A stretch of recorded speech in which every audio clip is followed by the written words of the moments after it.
बहुत समय पहले गोरखपुर राज्य में एक राजा विक्रम सिंह राज किया करता था।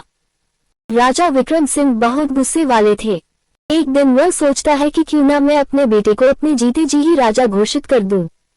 तो वो सोचता है कि मुझे अपनी पत्नी से इस बारे में बात करनी चाहिए। सुनो राधिका, मैं सोच रहा था कि क्यों ना हम अपने बेटे को राजा बना दे। अब वो भी बड़ा हो चुका है और मैं भी अपने बेटे को राजा बनते हुए देखना चाहता हूँ। इतने में ही राजा का बेटा वहां आ जाता है। पिताजी, मैं आपसे कुछ बात करना चाहता हूँ। पिताजी, अब मैं अपनी कुबड़ी बहन के साथ और नहीं रह सकता। आपको उसके बारे में कुछ सोचना होगा। हाँ जी, आपको इसके बारे में कुछ सोचना होगा। आखिर कब तक उस कुबड़ी को हम अपने राजमहल में रखेंगे? उस कुबड़ी की वजह से लोग हमारे लिए तरह तरह की बातें करते हैं। राधिका, तुम ऐसा कैसे सोच सकती हो? वो राजमहल की राजकुमारी है। वो कुबड़ी हुई तो क्या हुआ, वो मेरी बेटी है। सुनिए जी, या तो वो कुबड़ी यहाँ रहेगी या फिर मैं। आप खुद ही इस बारे में सोच लीजिए। जी पिताजी, आप इस बारे में फैसला लीजिए। या तो वो कुबड़ी यहाँ रहेगी या फिर मैं और माँ। अगर वो कुबड़ी यहाँ रहेगी तो मैं और माँ, हम दोनों ये राजमहल छोड़कर चले जाएंगे। तुम दोनों मेरी बात ध्यान से सुनो। तुम्हें ऐसा कुछ करने की जरूरत नहीं है। मैं जल्द ही कोई फैसला लूंगा। पूरी रात राजा यही बात सोचते रहते हैं कि मुझे क्या करना चाहिए, और सुबह होते ही राजा राजकुमारी के कमरे में जाते हैं।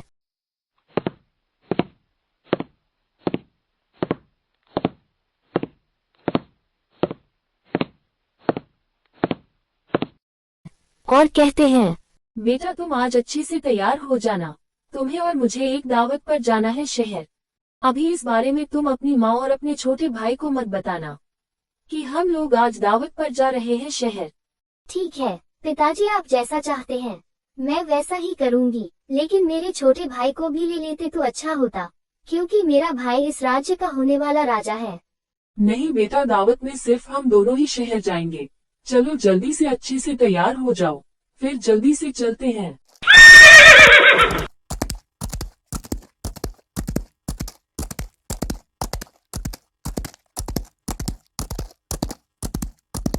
देखो बेटा, ये घोड़ा थक चुका है। इसे कुछ देर आराम की जरूरत है। देखो बेटा, मैं इस घोड़े को पानी पिलाने के लिए जा रहा हूँ।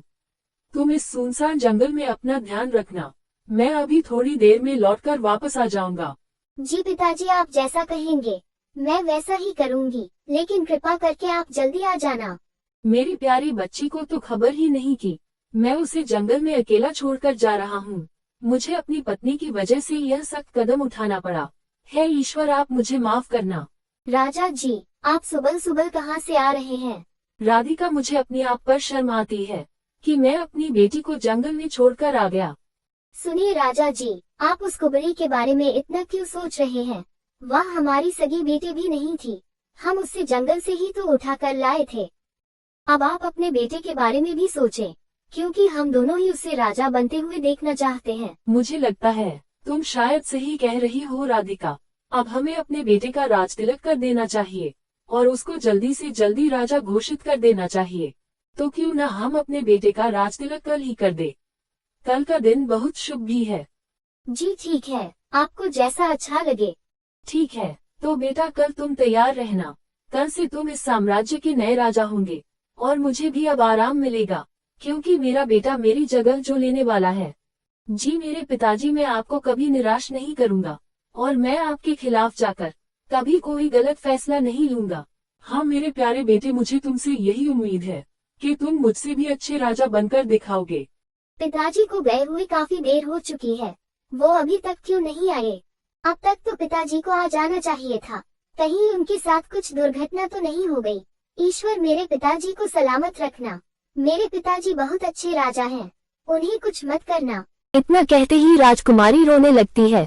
राजकुमारी इतनी जोर से रोती है कि पास के पेड़ पर बैठी चुड़ैल उसके पास आकर खड़ी हो जाती है और कहती है, ये लड़की, क्यों रोना मचा रखा है तूने? मुझे बता, तेरे साथ क्या हुआ है? राजकुमारी जैसे ही पीछे मुड़ के देखती है तो उसकी डर के मारे चीख निकल जाती है। प्लीज मुझे मत खाना, प्लीज प्यारी चुड़ैल, मुझे मत खाना। तुम मुझसे डरो मत लड़की, मैं तुम्हें कुछ नहीं करूंगी। बेटी तुम मुझे बताओ, तुम यहाँ अकेली सुनसान जंगल में क्या कर रही हो?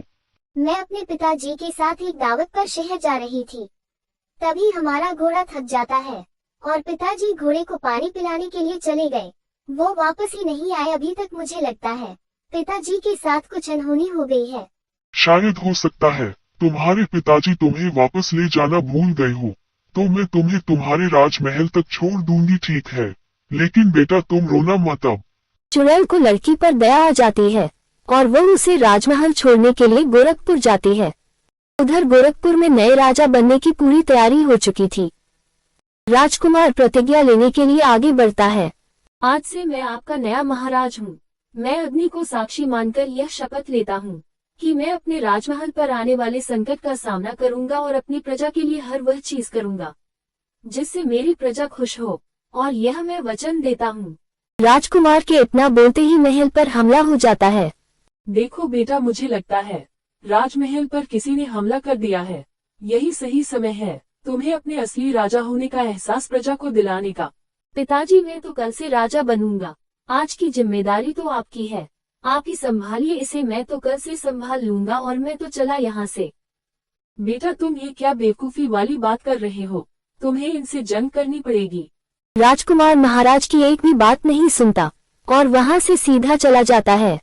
अगर अपनी जान की सलामती चाहते हो तो इस राजमहल को खाली कर दो। इतने में ही राजा बोलते हैं, इतना आसान नहीं है मेरे राजमहल पर कब्जा करना।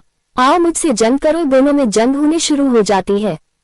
इतने में चुड़ैल और राजकुमारी भी गोरखपुर आ जाती है और वह देखते हैं कि हमारे राजमहल पर किसी दुश्मन ने आक्रमण कर दिया है और मेरे पिताजी अकेले ही जंग कर रहे हैं। सब उन्हें छोड़कर चले गए हैं। वो चुड़ैल की शक्तियों की मदद से सारे डाकू पर हमला कर उन्हें गायब कर देती है। सारे डाकू और दुष्ट राजा राजमहल से गायब हो जाते हैं। राजा उठकर कहते हैं कि बेटी, तू वापस आ गई। मैंने तेरे साथ इतना बुरा किया, लेकिन तूने मेरे बुरे वक्त में मेरी मदद की और राजमहल को बचाया। मैं तो इतना बुरा हूँ कि अपनी गलती की माफी मांगते हुए भी मुझे शर्म आ रही है। बेटी, तू मुझ माफ कर दे और इस राजमहल की असल हकदार तू ही है, कोई और नहीं। पिताजी, आप क्या कह रहे हैं? आप तो बहुत अच्छे इंसान हैं, तो फिर आप मुझसे क्यों माफी मांग रहे हैं? अगर आपने कोई गलती की है तो मैं आपकी बेटी हूँ, मेरा माफी मांगने का अधिकार है, माफ करने का नहीं। आप मेरे पिताजी हैं, आप मेरे बारे में हमेशा अच्छा ही सोचेंगे, इसलिए आप मुझसे माफी मांगकर मुझे शर्मिंदा ना करें। अब मेरा राज सिंहासन संभालने वाली मेरी बेटी आ चुकी है, तो इसलिए सब तैयारी की जाए। अब एक नई महारानी मेरी बेटी बनेगी। राजकुमारी चुड़ैल से कहती हैं, प्यारी चुड़ैल, आपका बहुत बहुत धन्यवाद। आपने मेरी इतनी सहायता की और मुझे जंगल से बचाया। आप ना होती तो पता नहीं मेरे साथ क्या हो जाता। राजकुमारी, इसकी कोई जरूरत नहीं है, लेकिन मैं तुम्हें अपनी जादू से महारानी बनाना चाहती हूँ और जिस वजह से लोग तुम्हें नाम पसंद करते हैं, मैं उस वजह को खत्म करना चाहती हूँ। देखते ही देखते राजकुमारी का कुबरापन खत्म हो जाता है और वो एक खूबसूरत महारानी बन जाती है। धन्यवाद चुड़ैल। जिस कुबड़ीपन का लोगों ने मेरा भर भर के मजाक उड़ाया, उसे कुबड़ीपन को अपने 1 मिनट में ही खत्म कर दिया। आप एक बहुत अच्छी चुड़ैल हो। फिर राजकुमारी का राज तिलक कर उन्हें राज महारानी बना दिया। राजकुमारी के छत्र छाया में सब जगह खुशहाली रहने लगी और सब लोग हंसी खुशी से मिलके रहने लगे। इस कहानी से हमें ये शिक्षा मिलती है कि शारीरिक सुंदरता या कमजोरी से कहीं अधिक महत्वपूर्ण होती है हमारे दिल की सुंदरता और हमारी नेक नियत।